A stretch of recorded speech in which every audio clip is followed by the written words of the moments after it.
બગદાણા, ભગોડા, ઊંચા કોરડા અને છેલ્લા દીવ બધી જગ્યાએ તો ફર્યા, પણ હજી એક ગુજરાતની જગ્યા બાકી રહી જતી હતી.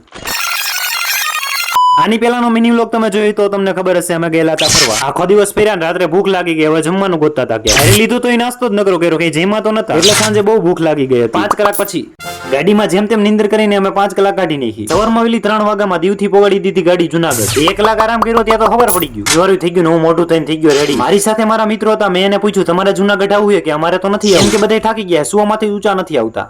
મેં તો કહી દીધું ભાઈ તમારે આવવું હોય તો આવો, નકર કાંઈ નહીં, મારે તો જવું જ છે. અરે હાલતા ભલા વહેલી સવારના 7 વાગ્યા તોય પબ્લિક આવવા મીનું ગિરનાર ને ચડવા માટે. હજી તો થોડાક પગથિયા ચડ્યો ત્યાં તો ગિરનારના ભક્તોના દર્શન થયા. કોઈ બાતતા નહીં, તમને પણ વિડીયોમાં લઈ લઉં. અરે બહુ કઈ નથી કેવું જુનાગઢના નજારા વિશે, કેમ કે તમે બધા મારી પેલા આવી જ ગયા હો જુનાગઢ. તું બાકી નો રહી જા ને, તને લઈ લો વિડીયો. હવે થોડોક મને અફસોસ થાય કે કોક તો આવ્યું હોત તો સારું હોત મારી એરે. વિડીયો ઉતારવા માટે ઘડીએ ઘડીએ બીજાને કેવું પડે છે મારે. મારા પાસે વિડીયો ઉતારીને હળવકથી થેન્ક યુ કહી દીધું ને આપણે વિડીયો ઉતારી લીધો.